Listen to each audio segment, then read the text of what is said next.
Video शुरू करने से पहले आप लोगों को एक छोटा सा मैसेज देना चाहता हूं कि कल मैंने अपने मेन चैनल पर बुशरा अंसारी और उनके हस्बैंड के हवाले से एक वीडियो बनाई थी। उसमें जो बातें थी वो उन्होंने अपने मुंह से कही थी, मैंने अपनी तरफ से नहीं कही। अगर आप लोगों को यकीन नहीं है तो उनका वीडियो जाकर देखें और बाद में मेरी वीडियो देखें और उसके बाद हेट कमेंट्स अपनी मर्जी से करें। अस्सलाम वालेकुम ख़वातीन हज़रात, मैं हूं आपका मेज़बान सुमैर। तो आज के नए प्रोग्राम में हम आपको खुशामदीद कहते हैं। दोस्तों, आज भी हमारे पास बहुत ज़बरदस्त खबरें हैं, लेकिन सबसे पहले हम बात करेंगे पाकिस्तान की एक बहुत बड़ी डिज़ाइनर मारिया बी के हवाले से। तो जैसा कि आप सभी जानते हैं कि पाकिस्तान में LGBT का मसला हो, यानी कि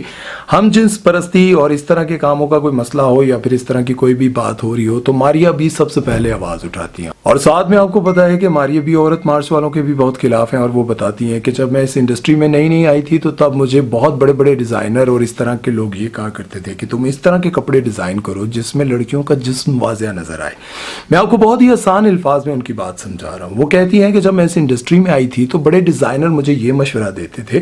कि आप इस तरह के कपड़े बनाए ना जिसमें लड़कियों के जिस्म नजर आए, तो देखें आप कितनी ज्यादा वायरल होंगी। तो वो कहती हैं कि मैंने ये बात सोची कि जब मैं खुद इस तरह के कपड़े नहीं पहन सकती, जब मैं इस तरह के कपड़ों को खुद पसंद नहीं करती, तो मैं इस तरह के कपड़े बनाऊं क्यों। आखिर में मैं आपको एक और बात भी बताऊंगा जिसके बाद फैसला आपने करना है, क्या वाकई वो जो बोल रही हैं उस पर वो अपनी जिंदगी में अपने शोज में अमल करती भी हैं या नहीं। लेकिन उन्होंने ये बात करके वाकई सबको हैरान कर दिया, क्योंकि आपको पता है कि जितने भी डिजाइनर हैं, जितने भी इस इंडस्ट्री फैशन इंडस्ट्री के डिजाइनर हैं, उनके शोज में आप जाए ना, मैं बहुत सारे फैशन शोज में गया और मैं जाकर हैरान होता था कि यार ये जो कपड़े डिजाइन कर रहे हैं ये आम जिंदगी में कौन पहनता है। और साथ में जिस तरह से मर्द डिजाइनर खुद कपड़े पहन रहे हैं और अपने मेल मॉडल्स को कपड़े पहना रहे हैं, ऐसे कपड़े आज तक मैंने यकीन जाने कभी किसी मर्द को पहने हुए नहीं देखे। बहरहाल अगर बात करें मारिया बी की, तो मारिया बी ने हमेशा जब भी पाकिस्तान में बेहयाई की कोई बात आई या फिर ऐसा कोई बिल पास होने लगा तो उन्होंने अपने कारोबार की फिक्र किए बिना आवाज उठाई है। लेकिन यहां पर एक बात मैं जरूर वाज़िया करना चाहूंगा कि मारिया बी के भी बहुत सारे ऐसे फैशन शोज हैं जिसमें वो मॉडल्स को अजीबोगरीब से कपड़े पहनाकर लेकर आ रही होती हैं, जिसमें उनकी बॉडी बहुत ज्यादा प्रोमिनेंट हो रही होती है। और मुझे ये समझ नहीं आती क्या ये जो कह रही होती हैं उस पर अमल भी करती हैं, क्योंकि बहुत सारी जगहों पर बहुत सारे शोज में मैं ये देखता हूं कि वो अमल नहीं कर रही होती। लेकिन जब भी मैं उनको किसी शो में या इंटरव्यू में बोलते हुए देखता हूं तो हमेशा वो यही कह रही होती हैं कि मैं बेहयाई के खिलाफ आवाज उठाती हूं और मैं कभी भी नहीं चाहती हूं कि कभी लड़कियां ऐसे कपड़े पहने जिसमें उनका जिस्म वाज़िया नजर आ रहा हो। उस वक्त तो मुझे बहुत खुशी हो रही होती है, लेकिन जब मैं इनके शोज देखता हूं तो फिर यूं लगता है कि शायद वो मजबूरन कर रही हूं अपने कारोबार को, अपने शो को थोड़ा बहुत हिट करने के लिए। लेकिन चले एक बात तो समझ आती है और इस बात पर उनको अप्रिशिएट भी करना चाहिए कि गजा के हवाले से भी वो आवाज उठाती हैं अपने कारोबार की फिक्र किए बिना, इस बात की फिक्र किए बिना कि उनके ऊपर, उनके इंस्टाग्राम पर, उनके कारोबार पर बाहर बैन लग सकता है, लेकिन वो इसकी फिक्र किए बिना आवाज उठाती हैं। और ये बहुत हिम्मत की बात है, जबकि पाकिस्तान की बहुत बड़ी बड़ी सेलिब्रिटीज जो हैं वो इसलिए खामोश हो जाती हैं कि कहीं उनका इंस्टाग्राम, जहां से वो करोड़ों रुपए कमाते हैं, कहीं वो बैन ना हो जाए। लेकिन जब मैं मारिया बी को इस तरह से देखता हूं तो मैं कहता हूं कि पाकिस्तान के बहुत सारे मर्दों से ये दिलेर खातून हैं जो इस तरह से आवाज उठाती रहती है और इनको बहुत सारा तनकीद का भी सामना करना पड़ता है, बहुत सारी धमकियां भी इनको मिलती हैं, लेकिन ये बंदी नहीं डरती यार। खैर, चलते हैं नेक्स्ट खबर की तरफ। बात करते हैं चाहत फतेह अली खान के बारे में। तो चाहत फतेह अली खान के साथ जब पंजाब में एक मसला हुआ था, लोगों ने उनके बाल खींचे थे, उन पर तनकीद की थी, मैंने आवाज उठाई थी और मैंने कहा था कि यार इस बंदे के साथ बहुत गलत हुआ। और उसके बाद जब यासिर शामी ने चाहत फतेह अली खान का इंटरव्यू किया था और उस इंटरव्यू में उन्होंने उनके साथ बड़ी बेहुदा किस्म की बातें की थी और वो इंटरव्यू कम और स्टेज ड्रामा ज्यादा लग रहा था, इतनी बेहुदा किस्म की उन्होंने बातें की थी,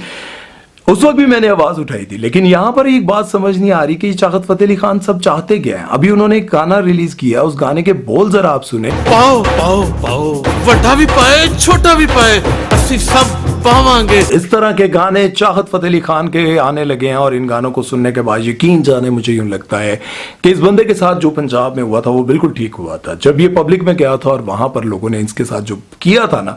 मुझे यूं लगता है कि चाहत फतेह अली खान के साथ बिल्कुल अच्छा हुआ था, क्योंकि ये इस तरह के गाने जो बंदा लेकर आ रहा है, मुझे हैरत हो रही है,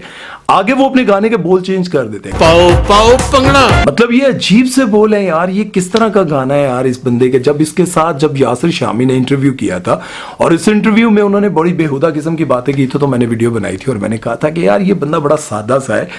और मुझे यूं लगता है कि यार इस बंदे की सादगी को देखकर यासिर शामी ने जो बातें की है वो नहीं करनी चाहिए थी। मुझे यूं लगता था कि यार बड़ी ज्यादती हुई है, बहुत बेहुदा किस्म का मजाक। लेकिन जब मैंने चाहत फतेह अली खान को अहमद अली भट्ट के शो में देखा और वहां पर मतीरा की तस्वीर लगाई थी जिसमें मतीरा की बॉडी बहुत ज्यादा प्रोमिनेंट हो रही थी और उन्होंने उसके साथ हानिया आमिर और बहुत सारी एक्ट्रेसेस की तस्वीरें लगाई और कहा कि अगले गाने में आप किसको मॉडल लेना चाहेंगे, तो उन्होंने कहा कि जो मतीरा का सब कुछ, मतलब उनका कहने का मतलब जो था वो आप बेहतर समझ सकते हैं। उन्होंने कहा कि मतीरा ही फिट लगेगी। मतीरा जिस तरह से, अगर मतीरा ऐसी है, आप अंदाजा लगाएं कि जिस बंदे को हम मासूम समझ रहे हैं, जिस बंदे को हम सादा समझ रहे हैं, वो कह रहे हैं कि नहीं नहीं मतीरा मॉडल जिस तरह आप दिखा रहे हैं ना वो मतीरा ही बेहतर है। और उसके बाद जो उनका गाना आ रहा है पाओ पाओ पाओ, यार मैं कहता हूं इस बंदे को जो गालियां पड़ रही हैं, जो बंदे पर तनकीद हो रही है, मैं समझता हूं कि यार बिल्कुल ठीक हो रही है। क्योंकि एक बंदा है यार, उसको अपनी ना एज का ख्याल है, ना ही उस बंदे को इस चीज का ख्याल है कि मैं क्या कंटेंट बना रहा हूं, मैं किस तरह के गाने गा रहा हूं। ठीक है यार, अब पहले जो गाने गा रहे थे उससे पहले भी उन्होंने एक गाना गाया था, वो डंडा और पता नहीं डंडा है और क्या गाया था यार, आप लोगों को तो याद ही होगा, आप लोगों ने सुना भी होगा। अब जब आप ऐसे लोगों को स्टार बनाकर टीवी पर बुलाने लग जाएंगे तो भाई बाकी जो बाकी टैलेंटेड लोग हैं वो तो आपको नजर ही नहीं आएंगे। और मैं बड़ा हैरान हूं, हमारे मॉर्निंग शो में देखें आप, जितनी लकूतें इकट्ठी हुई होती हैं, उसके बाद जितने बड़े बड़े शोज हैं उसमें आप ऐसे ऐसे लोगों को बुला लेते हैं जिनके अंदर टैलेंट नाम की जरा कोई चीज नहीं होती, लेकिन जिन्होंने कारनामे किए होते हैं उनको कोई तमगे शमगे नहीं मिलते। तमगे उनको मिलते हैं जिनके कारनामे बड़े आला होते हैं।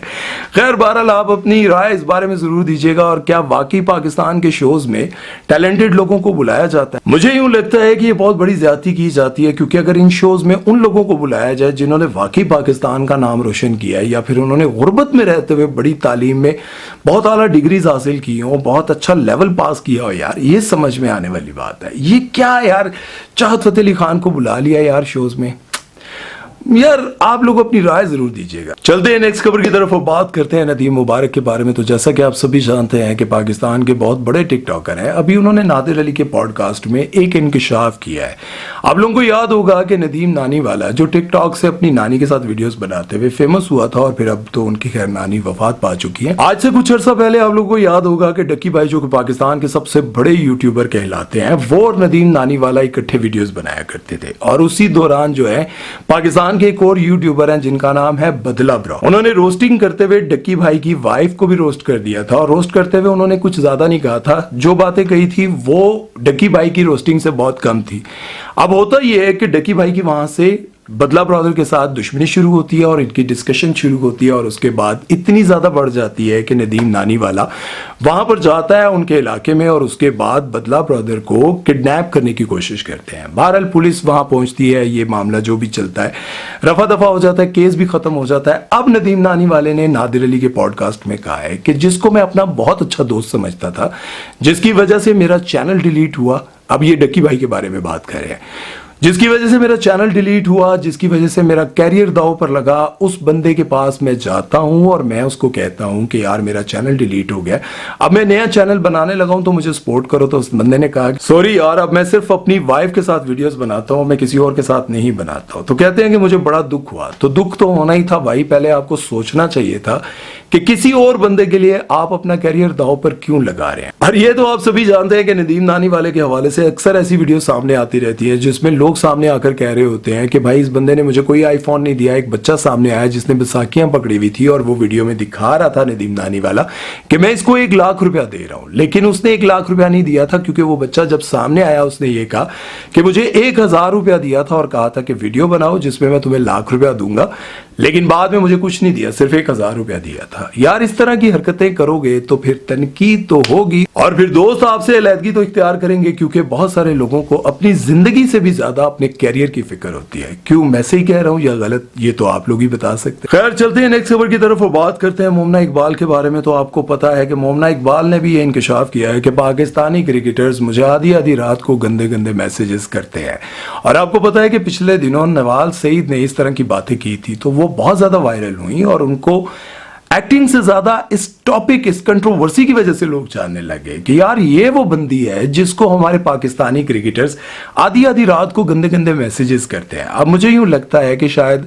मोमना इकबाल को भी लगा कि मैं भी ऐसी बात करूं। वैसे मोमना इकबाल हैं बहुत ही खूबसूरत, लेकिन वो अलग बात है कि पाकिस्तानी किसी भी प्राइम टाइम के ड्रामे में, यानी कि 8 से 9 बजे वाले ड्रामे में इनको मेन कैरेक्टर नहीं मिलता। 9-10 या 10 से 11 वाले ड्रामे में इनको मेन कैरेक्टर मिलता है। आप लोगों को याद होगा खुदा और मोहब्बत में ये फिरोज खान की बहन बनी होती है, फीके की बहन बनी, उस बहन नहीं सॉरी यार, पड़ोसन बनी होती है, और वहां से इनको काम ज्यादा मिलना स्टार्ट हुआ था। अब शायद इनको भी ये लगा है कि नवाज सईद ने अगर इस तरह की बात की थी तो वो बहुत ज्यादा वायरल हो गई, तो मुझे भी ऐसी बात कर लेनी चाहिए। लेकिन यहाँ पर मैं एक बात बताऊं कि हमारे पाकिस्तानी क्रिकेटर्स बहुत सारे हैं ठरकी। उसकी वजह यह है कि जब ये पाकिस्तान से बाहर जाते हैं ना तो बहुत सारी वीडियोस इनकी आती रहती हैं, उसको देखकर लगता है कि इनका जो है शुगल कुछ ज्यादा ही होता है। और आपको पता है ये बात भी कि जब ये क्रिकेटर नहीं होते, जब ये स्टार नहीं होते, तो गली में इनके आसपास जो लड़कियां इनकी कोई दोस्त होती हैं, किसी से ये मोहब्बत करते होते हैं। लेकिन जब ये क्रिकेटर बन जाते हैं तो फिर जाहिर है इनको अब दोस्त भी अपने उसी लेवल की चाहिए होती है, कोई स्टार चाहिए होती है, तो फिर ये ट्राई तो करते हैं ना। जाहिर है किसी ਨੂੰ भी कोई सोहनी तो लग ही सकती है, तो किसी ਨੂੰ भी कोई मुंडा भी सोहना लग सकता है, जिस तरह सना जावेद और शुएब मलिक। बहरहाल इस तरह की बातें जब सामने आती हैं तो यूं लगता है कि हमारे क्रिकेटर्स को ना तो अपने कैलिबर का ख्याल होता है और ना ही अपनी इज्जत का, क्योंकि जब इस तरह की चीजें सामने आ जाती हैं तो लोग जो उनसे मोहब्बत कर रहे होते हैं, और बहुत सारे लोग तो ऐसे भी होते हैं जो उनको बड़ा शरीफ और मासूम समझ रहे होते हैं, लेकिन दर हकीकत वो इतने भी मासूम नहीं होते। बहरहाल इस बारे में आप लोगों का क्या कहना है, अपनी राय जरूर दीजिएगा, और उम्मीद है कि आज का वीडियो आप लोगों को अच्छा लगा होगा, और अगर अच्छा लगा तो अपना ख्याल रखिएगा, मुझे दुआओं में याद रखिएगा।